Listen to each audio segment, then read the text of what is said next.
For centuries, the world has paused on a specific Friday in spring to remember a somber event, the crucifixion of Jesus Christ.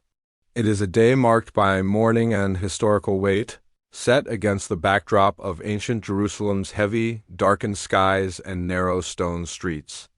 Yet, a paradoxical question remains at the heart of this observance. Why do we call a day of such intense suffering Good Friday? To find the answer, we must first look at language. Ancient texts show the name has evolved through various linguistic shifts over the centuries.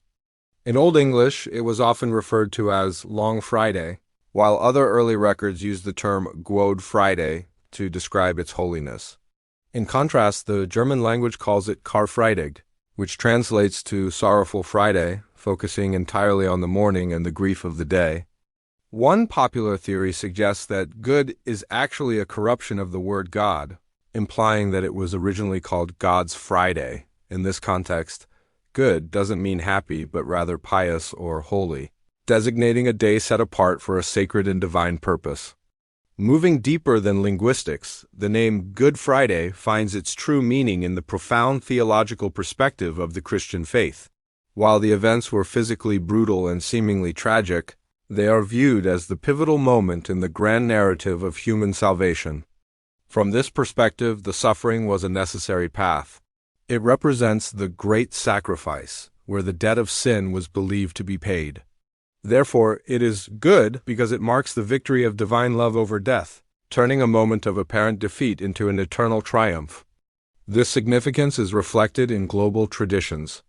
In many parts of Europe, silent processions fill the streets as believers walk in solemn meditation. Others participate in the Stations of the Cross, a visual and spiritual journey through the final hours of Jesus' life on his way to Calvary. Across different cultures and continents, the day is unified by communal fasting and a deep sense of reverence for the weight of history. Ultimately, the good of Friday cannot be separated from the promise of Sunday.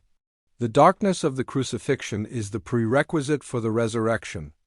It is the quiet before the dawn of Easter, a day that offers peace and hope to millions who see beauty within the sacrifice. So we call it Good Friday because, through the sorrow, a greater grace was revealed, changing the course of history and faith forever.